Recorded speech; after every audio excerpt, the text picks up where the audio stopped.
Kurundwad police ठाण्याच्या कार्यक्षेत्रात एका विवाहित महिलेला लग्नाचा आमिष दाखवून वारंवार लैंगिक अत्याचार केल्याप्रकरणी मेधाउल्ला बोल्ली पाटील वय 28 राहणार शेळशाळ तालुका शिरोळ यांच्या विरोधात बलात्कार व अनुसूचित जाती जमाती अत्याचार प्रतिबंधक कायद्यानुसार गुन्हा दाखल करण्यात आला आहे।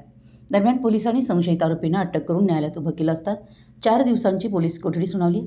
पीडित महिला ही परराज्यातील असून पोलीस ठाण्याच्या हद्दीतील गावात राहत असून आरोपी मेधाउल्ला पाटील यांनी तिला आपल्या शेतात कामासाठी बोलवलं होतं।